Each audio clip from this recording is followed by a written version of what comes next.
Masaraa ofiitti siidaa miilikii fi Hayila Sillaasee ijaaraa ganamaa galgala itti sagadaa gaafa Harargee bu'an immoo Bakar Waaree faarsuun Oromoo sabuudha moo of sabuudha?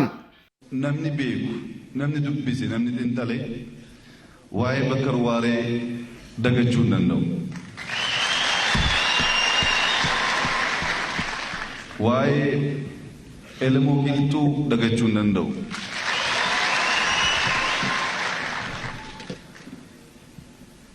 Waa'ee ilma abbaa gadaa jaarraas dagachuu hin danda'u.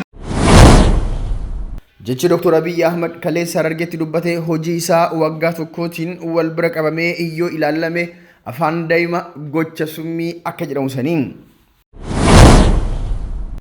Jawaar erga biyyatti galee nutu eega akkamitti ajjeefna jedhe muummichi ministeera Itoophiyaa Dr. Abiy Ahmed. Kuni hoo waan fakkaatu badii ragaa waliin irratti dhiyaate fudhatanii dhiifama gaafachuu osoo qaban waakkatanii uummata gowwoomsuu yaaluun maaf barbaachise? Hin beekaniidha moo hin hubataniidha moo ana qofatu qaruuteedha moo Oromotu gowwaadha moo maali kan Dr. Abiy Ahmed kana hunda uummata sobuun fafakkeessuuf yaale? Bal'ina isaa akka itti aanutti ilaallaa nu hordofa.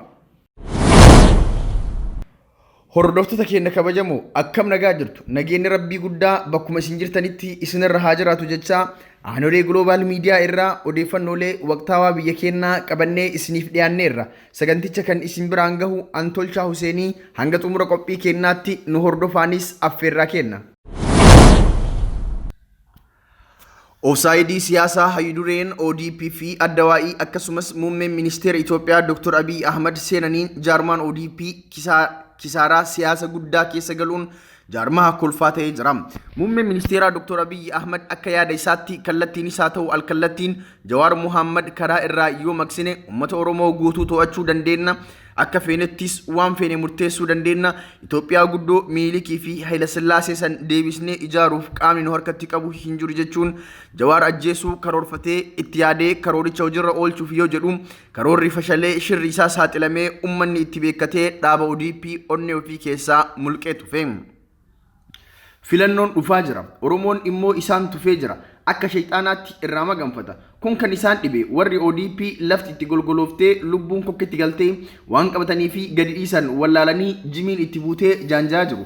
Fala biraa kan hin qabne falli isaan akka falaatti kahatan muummeen ministeera Itoophiyaa osoo hin hafiin kutaalee Oromiyaa hundatti bobba'uun uummata kadhataa itti warwaatudha.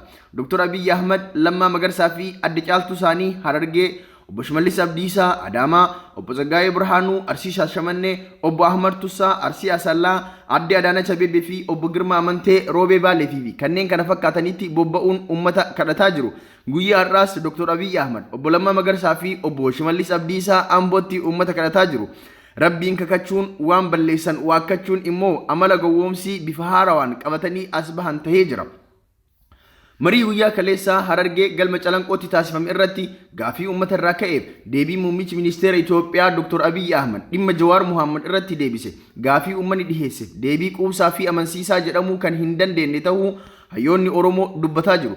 Gaaficha waa sadii hin kaasanii kan laalan hayyoonni Oromoo muummee ministeera Itoophiyaa Dr. Abiy Ahmed Jawaar Mohaammed irratti yaalii ajjechaa yaalame harka keessaa qabdamoo hin qabdu gaafii jedhu harka keessaa hin qabu qofa osoo hin taane akka nama aggaammii obboleessa isaa irratti godhamee rifateetti wanti isa irratti godhame yakkamtoota sana seeratti dhiheessina jechuu maaf dadhabe? Kun gaafii guddaadha.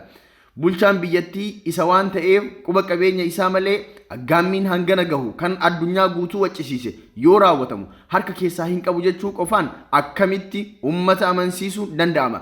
Kunis gaafii guddaadha. Soba jechuudha. Osomaa akka inni sobu uummanni beeku ija soqiddaan dhiqatee uummata galma guutuu sobuu yaale. Muummeen ministeera Itoophiyaa Dr. Abiy Ahmed Jawaariif kan eegumsa ramade nu mataa keenya akkamitti deebinee isa miina jechuun loojikaalii amansiisaadha. Kunis gaafii dilbiidha miti. Hariiroon gaariin jalqaba ture gara boodaa waldiddaatti akka jijjiiramaa dhufe uummanni Oromoo bareechee beeka. Muummeen ministeera waan uummanni beeku Oromoo gowwaa se'ee guyyaa saafayaan sobuuf yaale. Inni biraa ammoo Abiy Ahmed Oromoo ganee warra kaan gammachiisuuf fiiga kan jedhameef Rabbi haa faradu jechuun siyaasa barri itti darbe fayyadamee saba Oromoo gowwoomsuuf yaale. Kun matumti isaa tuffii Oromoof qabudha. Dr. Abiy Ahmed Oromoo ganee Habashaatti galeen olola osoo hin taane qabatama dhugaatti mul'atu kan Afrikaanonni badii Minilikii fi Hayila Sillaasee beekanuu ittiin isa qeeqaa jiranidha. Garuu muummichi ministeeraa saalfii tokko malee Rabbi haa faradu jedhe. Rabbimmaa waan faradu faradee jira. Eega fakkeessuun hin ooliin yoo an Oromoo gane Rabbi na haa ganu maaf jedhee kakachuu dhabe jechuun hayyoonni Oromoo qeeqa isaanii itti ufanii jiru. Inni biraa fi nama qaanfachiisu kan muummeen ministeeraa miti nama badhee tokkorraayyuu hin eeggamne Dr. Abiy Ahmad haasawa golma guutuu irratti Jawaar Muhammad lammii Itoophiyaati miti inni lammii Ameerikaati jechi nuti biyya keenyatti fayyadamnu kan isaan fayyadaman garagara jechuun dubbate. Kana jechuun maal jechuudha? Siyaasni Dr. Abiy Ahmad falaasama jedhu isuma kana jechuun namoonni hedduun taajjabaniituma callisanii jiru. Muummeen ministeera Itoophiyaa Dr. Abiy Ahmad waan balleessee deebisee tolchuu osoo qabu bakka ga'ee fi lafa deemetti kan hafee dubbii lallaaqaa jiraachuu haasawa isaatirraa hubachuun ni danda'ama. Namni biyya gaggeessu akkamitti Oromoo gosaan qooda? Nuti warri Jimmaa yoo jedhu maal jechuu isaati? Akkuma yeroo darbee yoo Wallagga dhaqe achitti na ajjeesu, yoo Wallaggatti du'e Arsii fi Wallaggi, Shawaa fi Wallaggi nagaan waliin hin jiraatu jechuun Oromoo tokkicha lubbuu fi walirraa hin qusanne akka kutaa wal qoodan gochuun ni yaadatama. Ammas kisaaraa siyaasa isa mudate jalaa bahuuf badii tokkoon allama irra deebi'ee raawwate. Waan dubbachuuf dhiisuufis namatti ulfaatu. Dr. Abiy Ahmad haasaa isaa kana gaafa eegalu gootota Oromoo urjiiwwan ituu humbannaa fi afran qalloo Bakar Waaree fi Ilimoo Qilxuufaa faarsuun eegale. Albee qara lamaa jechuunis Oromoon quba itti qabaa jira. Torbaan lama dura suuraa Minilikii fi Hayila Sillaasee dolaara Ameerikaa miliyoonaan lakkaa'amu gadi naqee biyya Jaappaanitti hojjechiisuun masaraa ofii keessa kaayatuun yaadannoo as dhihooti. Har'a immoo akka waan Bakar Waaree faa jaalatu Bakar Waaree faarsa. Ajab jedha warri waan kana xiinxalee ilaale.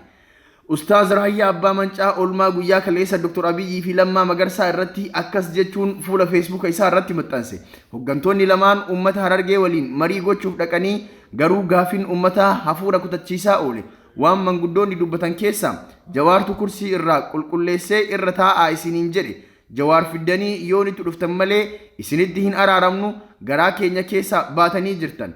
Qeerroon Harargee immoo akkas jedhan nuti Jawaartu Lammaaf Abiy jalatti kursii qabaanuun jedhe malee isin jalatti kursii qabuuf kaayyoo hin qabnu ture. Kana boodas hin qabnu jedhaniin akkasuma gaafiiwwan ajaa'ibaa gaafataman keessaa Dr. Abiy Ahmad maaliif abbaa kee jibbita? Maaliif Jawaariin ajjeessuuf kaatan?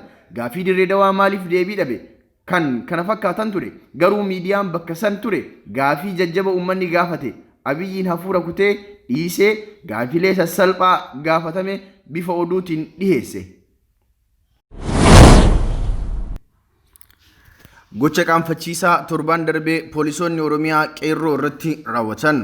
Poolisoonni Oromiyaa qeerroon abdii guddaa fi amantummaa guutuu irraa qabu akkasumas qaama qabsoo kennaati jedhee kan yaadu osoo qeerroon nun ajjeesinaa jedhuun qeerroo irratti dhukaasuun ajjeesuun safuu sabaa cabsuun irbuu qabsoo nyaate. Dhugaa akka malee garaa nama nyaatu gocha gara jabeenyaa poolisoota Oromiyaatiin qeerroo irratti raawwatame viidiyoo gabaabduu tana isin daawwachiifnee gara bal'ina isaatti deebina.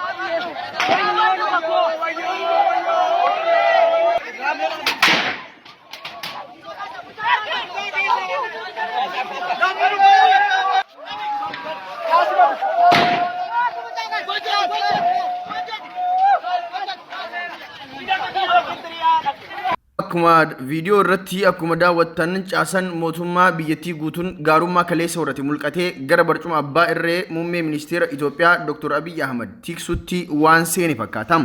Poolisoonni dirqamni isaanii nagaa namoota hiriira bahanii eeguu osoo ta'u garuu wanti isaan raawwatan faallaa kaayyoo fi dirqama isaanii akka ta'e viidiyoo kana caalaa ragaan biraa hin barbaachisu. Hayyoonni gocha poolisoota Oromiyaa kanatti gaddan poolisoonni Oromiyaa akkuma kaleessaa caasaa mootummaa keessa dura qabsoo sabaatti makamanii jaalala ummata horatan jaalala san tiksuun rakkoo fi bal'ottillee ummata isaanii waliin hiriiruu qabu jechuun jajjabeessanii gorsan. Egaan daawwattootaa fi hordoftoota keenya odeeffannoon guyyaa irraa qabannee isiniif dhiyaanne kanuma sagantaa birootiin yeroo biraa hanga walitti deebinutti nagaan nuuf tura.